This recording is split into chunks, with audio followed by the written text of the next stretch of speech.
O mundo do futebol parece entrar em pânico, vendo agora um grande número de talentosos e mediáticos jogadores a partirem para a Arábia Saudita. Deixando uns para trás já um trajeto invejável, outros, segundo alguns adeptos, deixam esse trajeto a meio, interrompendo assim uma promissora carreira, referindo-se a jogadores como Jota e Rubem Neves, que no auge das suas carreiras, após uma época fantástica na Escócia de Jota e Rubem Neves ter sido várias vezes equacionado no Barcelona, ambos estão agora a competir no campeonato árabe. Estará o mundo do futebol a mudar e, como muitos tememos, para pior, uma vez que os sauditas não parecem satisfeitos com os jogadores, decidindo também levar grandes treinadores, Steven Gerrard ou JJ, que já estão confirmados, e outros que receberam propostas extravagantes para rumar à Arábia Saudita, e mais recentemente Luís Castro a receber uma proposta milionária para comandar o Al Nassr de Cristiano Ronaldo. Será mesmo o fim do futebol como o conhecemos? Quando e como isto tudo começou? O que se segue e como irá isto acabar? Tudo perguntas que vamos tentar responder com vocês aqui hoje.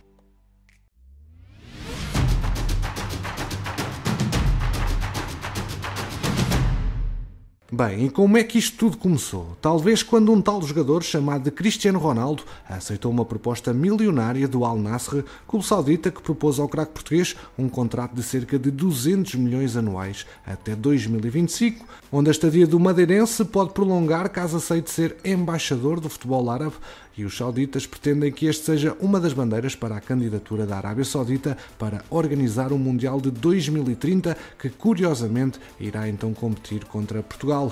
No mesmo dia em que o astro português foi apresentado no Universitário Rei Sod, casa do Al Nassr, o mundo parou para assistir e Pedro Sepúlveda, conceituado jornalista português, diz que a apresentação de Ronaldo foi vista por 3 bilhões de pessoas espalhadas por 40 canais televisivos e ainda inúmeras outras transmissões nas redes sociais.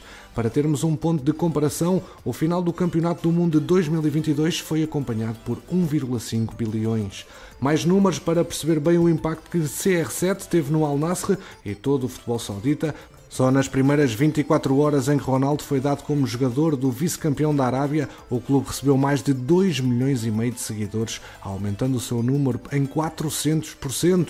Neste momento, o Al Nassr conta já com mais de 15,4 milhões de seguidores no Instagram, que é a sua rede social mais seguida. Naturalmente, também com a chegada de Ronaldo, as maiores cadeias televisivas mundiais apressaram-se a assegurar os direitos televisivos do Campeonato Saudita, e foi assim que 37 canais correram para poder transmitir Ronaldo e companhia. Agora o futebol saudita é transmitido em 125 países, onde cá em Portugal a Sport TV segurou os direitos televisivos, podendo assim mostrar aos portugueses CR7 numa fase inicial, mas agora também Jota e Rubem Neves, assim como tantos outros treinadores portugueses como JJ, Nuno Espírito Santo e Pedro Emanuel. Apesar de tudo isto, Ronaldo não foi o primeiro, pois na verdade a Liga da Arábia Saudita ao longo dos anos foi acumulando jogadores de alto nível. Talvez já não se recordem, mas Marega, Aboubakar e Talisca, por exemplo, rumaram à Arábia muito antes deste campeonato atingir tamanha magnitude. Na altura, por exemplo, Marega chegou mesmo a ter uma proposta para jogar no West Ham, mas recusou jogar na Premier League para assinar pelo Al Hilal, clube do qual representa desde 2021. Assim como JJ, que agora, regressado ao comando técnico desta mesma equipa, já tinha antes representado este emblema. Mas a verdade é uma, com a chegada de CR7, o panorama do futebol árabe mudou completamente e agora as promessas que o português deu em diversas entrevistas, que na altura acabaram por não ser levadas a sério, cada vez mais fazem sentido. Na altura, tendo Cristiano Ronaldo dito que o campeonato saudita poderia ser um dos 5 melhores do mundo, parecia um pouco absurdo, tendo sempre alguns a referirem-se como ridícula, mas no entanto, com o encaixe dos direitos televisivos e também com o papel nas contratações que o Al Nassr prometeu a Ronaldo, este e vários outros clubes trazem agora grandes e importantes reforços para lutarem pelo campeonato. Todos nós vimos a contratação de N'Golo Kanté, que apesar da idade que vai tendo, continua como um dos melhores médios na sua posição. Mendy, um dos guarda-redes mais cotados no mundo e vencedor da Liga dos Campeões e título de melhor guarda-redes, ruma também ao Al Ahly de Jeddah. Koulibaly, muitos anos considerado como um dos melhores centrais jovens do mundo, ruma também para a Arábia, juntando-se a JJ e Marega, tal como Brozovic, recém-finalista da Champions, que agora é companheiro de CR7, e os portugueses Jota e Rubem Neves, que já falámos, que estão no auge das suas carreiras. Entre tantos outros, fala-se de Milinkovic-Savic também.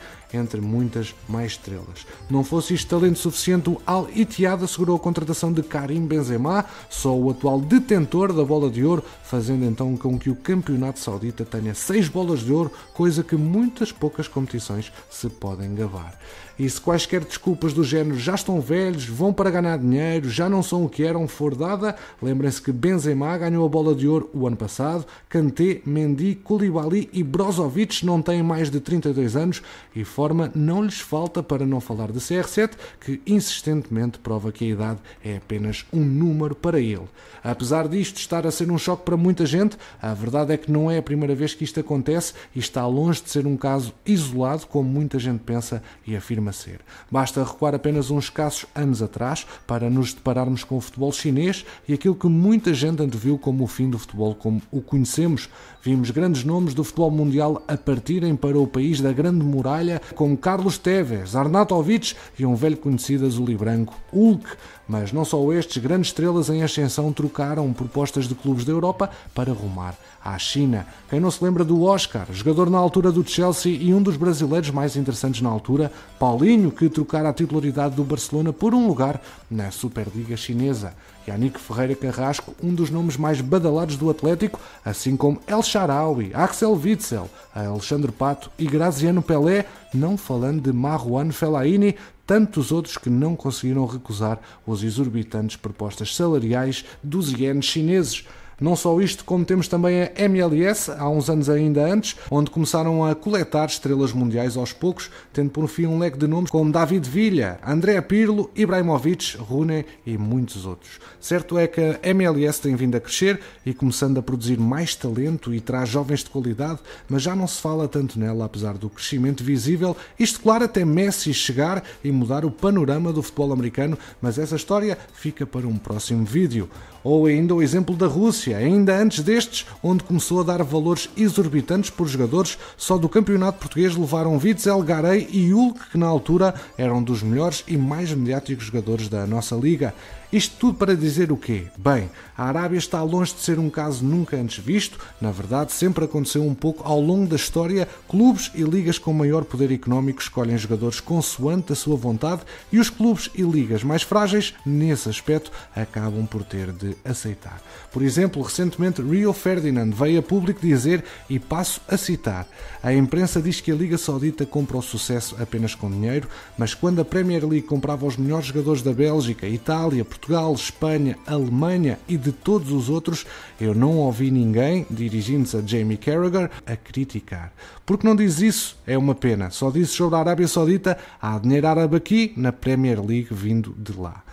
Mas no fundo estas ligas acabam assim por crescer também, como é óbvio. A Eredivisie, Campeonato dos Países Baixos, é um dos campeonatos famosos pelo seu constante fornecimento de jovens craques e pelas suas boas academias. Anos passam e cada vez vemos este campeonato a crescer e agora até os grandes europeus começam a emprestar os seus jovens craques para se desenvolverem lá, como por exemplo Mason Mount, que esteve emprestado ao Vitesse, Xavi Simons, que apesar de ser cedido ao PSV, vê agora o PSG a lutar com todas as suas forças para reaver o craque, assim como tantos outros, não esquecendo os nossos jogadores portugueses, Francisco Conceição e Fábio Silva.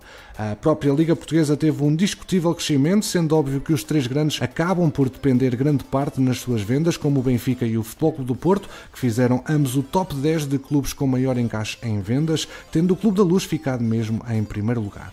Mas o benefício não fica só pelos três grandes, que para além da excelente scouting que fazem, com esta fama adquirida, conseguem facilmente convencer novos atletas. Cada vez mais, os clubes portugueses veem também chegar grandes craques por empréstimo, aumentando assim muito a qualidade dos seus plantéis. Por exemplo, Abel Ruiz chegou na altura como emprestado ao Braga e também, por exemplo, o Famalicão, talvez expoente máximo nesse aspecto, onde já recebeu uma grande quantidade de jogadores de empréstimo de clubes como Liverpool, Atlético e Wolverhampton, onde podemos salientar nomes como Ruben Vinagre, Racic, Tony Martínez, que já foi emprestado primeiramente pelo West Ham.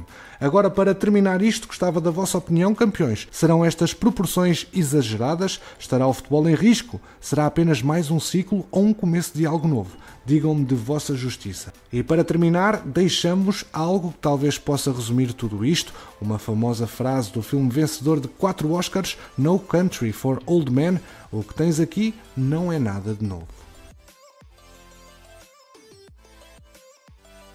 Campeões, obrigado pela preferência aqui no MTL. Já sabes que aqui ficas sempre atualizado ao minuto sobre o mercado de transferências. Deixa o teu like, ajuda o projeto a crescer e quanto a nós, vemo-nos no próximo episódio.